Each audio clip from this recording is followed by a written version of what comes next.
beriman sejati, dia selalu memperhatikan pergantian hari dan waktu. Makanya Allah berfirman dalam Al-Quran, Inna fi khalqis samawati wal ardh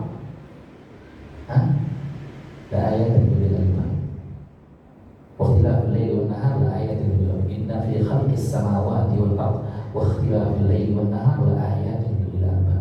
Sungguhnya penciptaan dunia ini dan juga pergantian malam dan siang itu adalah tanda-tanda untuk orang-orang yang berakal.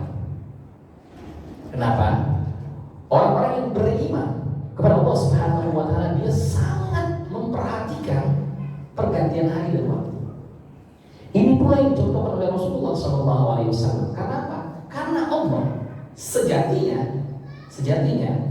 antara tempat dan waktu itu sama-sama ada yang Allah muliakan. Waktu yang satu di antara waktu yang lain.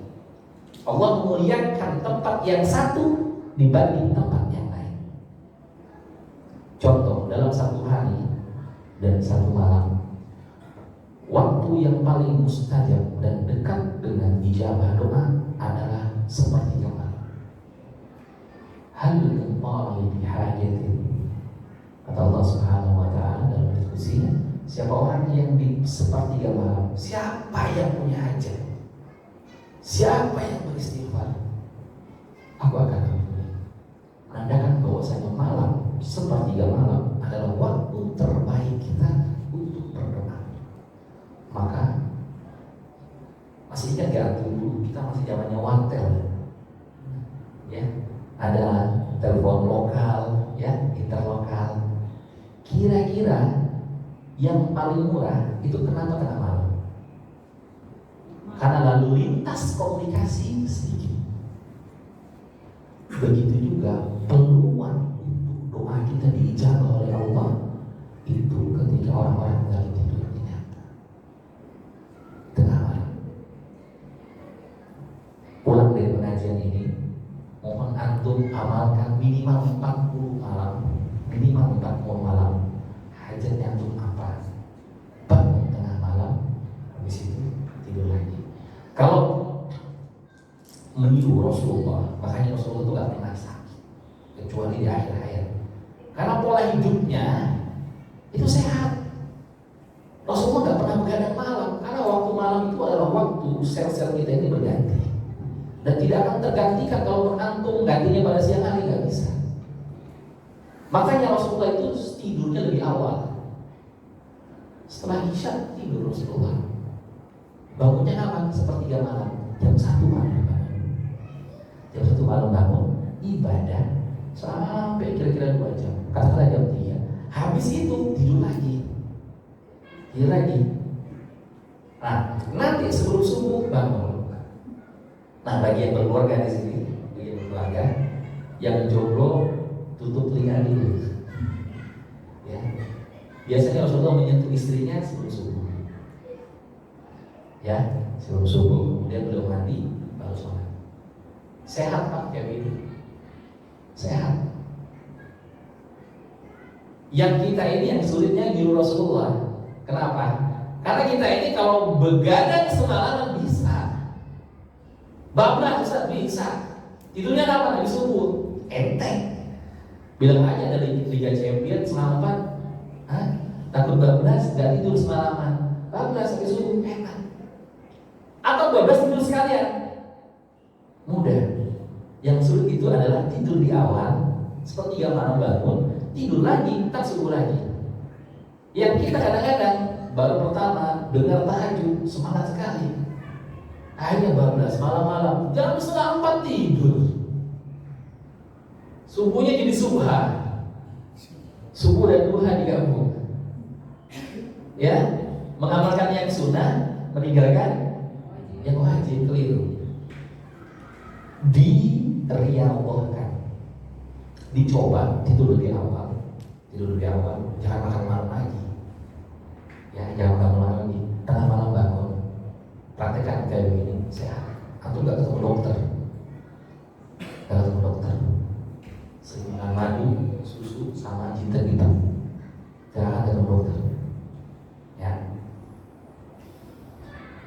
Jadi orang yang beriman itu dia sangat memperhatikan pergantian waktu dan siang dan juga malam.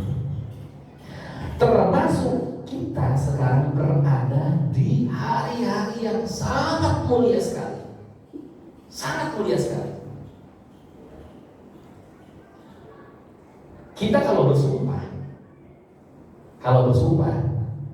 kira-kira yang kita jadikan sumpah apa?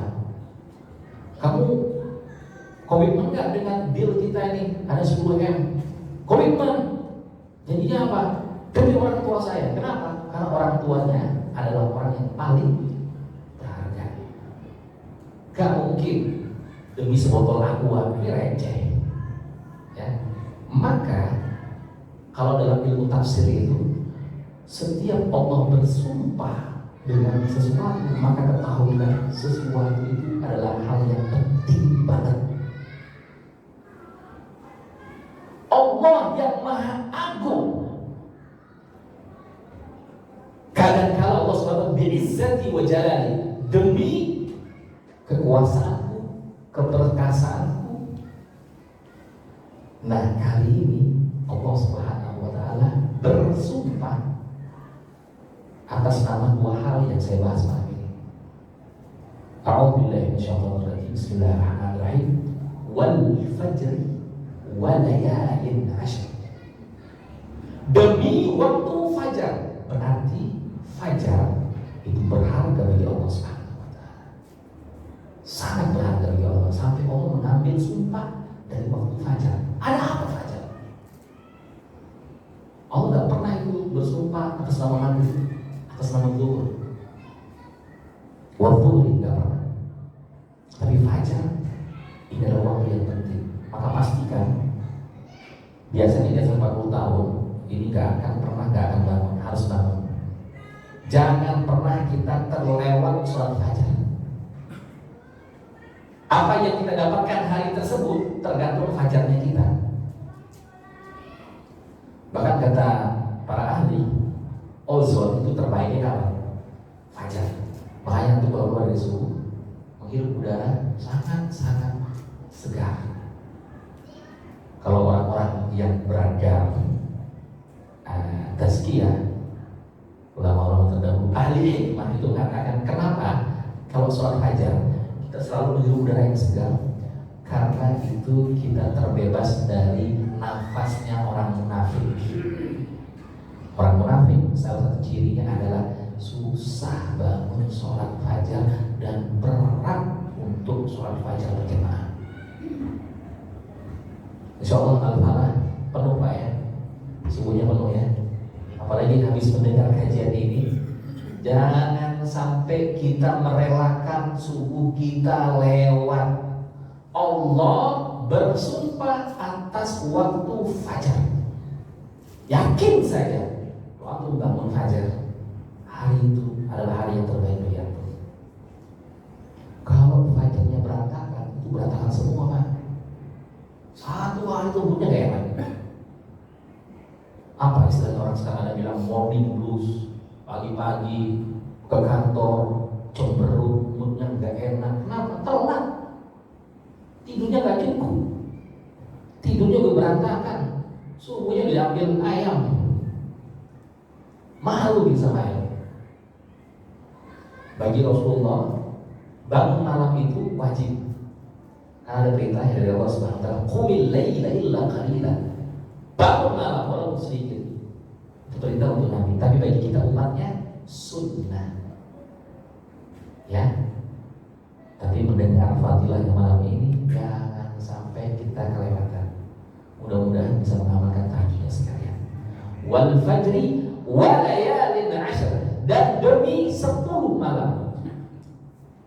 Minggu lalu kita sudah bahas tentang Abdullah bin Abbas. Malam ini juga pendapatnya kita akan nukil. Beliau mengatakan, Abdullah bin Abbas radhiyallahu taala anhu mengatakan, wa layalin 'ashr di sini maksudnya adalah 10 malam pertama bulan Dzulhijjah.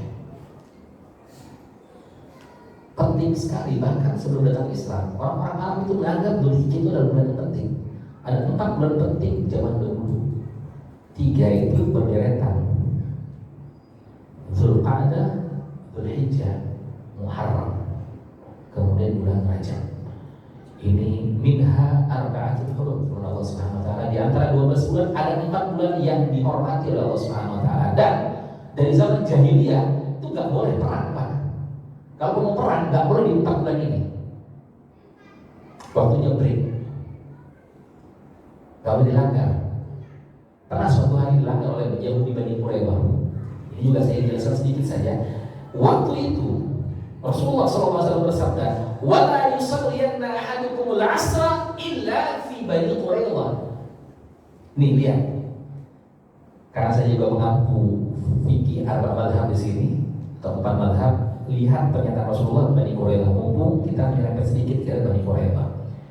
Rasulullah pernah bersabda kepada para sahabatnya, "Wahai para sahabatku, waktu itu Bani Quraidah ini sedang berkhianat. Karena mereka mau perang di bulan Dzulqa'dah, bulan di mana di situ dilarang untuk berperang." Rasulullah bersabda, "La yusalliyanna ahadukumul asra illa bi Bani Quraidah." Wahai para sahabatku, jangan sekali-kali kalian sholat asar kecuali di Bani Quraidah. Jelas ya? Nasnya jelas, teksnya jelas, pesannya jelas secara eksplisit.